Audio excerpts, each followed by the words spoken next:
cue up that tape. It's Rhodes Rewind, brought to you by Rhodes College Athletics and the Rhodes Sports Information Department. Here are your hosts, Jeff Livesey and Ryan Van Hook.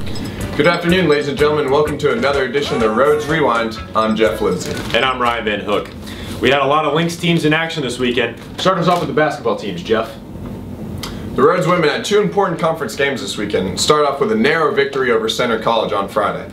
The Lynx beat the Colonels 63-60 thanks to a career-high 21 points from sophomore guard Blair Smith. The women then took on rival Swanee and handled the Tigers with ease, winning 65-40. Simone Daniels led the Lynx with 21 points and 7 rebounds, while Sarah Johnson dished out 8 assists. Those two wins put Rhodes at 4-2 in conference play, which is good enough for third place in the conference standings.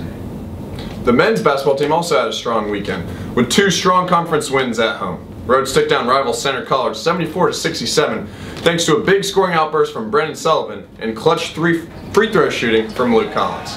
Sullivan scored a game-high 20 points for Rhodes, while Collins went 8 for 8 from the charity stripe, including 6 for 6 down the stretch.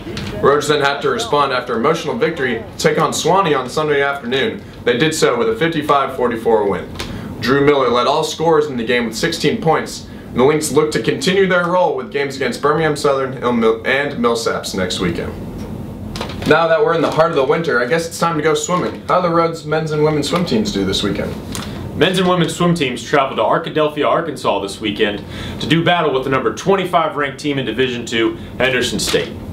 The women fell in a close contest, 136-101. And the ladies were led by Mary Portera, who won both the 1 and the 3 meter diving competitions with scores of 204.75 and 196.25. Freshman Virginia Carr also grabbed a victory for the Lynx in the 100 breaststroke with a time of 108.22. The men also suffered a tough loss against Henderson State with a final score of 136-55. For the men, Max Miller was able to win the 1000 freestyle event with a time of 10:35.40. Miller also came out on top in the 500 freestyle with a time of 5:10.29. Both teams will be back in action for the final home meets of the season when they host Hendricks and Wayland Baptist on January 30th. And that's it for another edition of the Rhodes Rewind. I'm Jeff Livesey. And I'm Ryan Van Hook.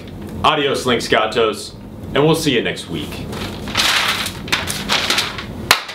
We want to pump you up.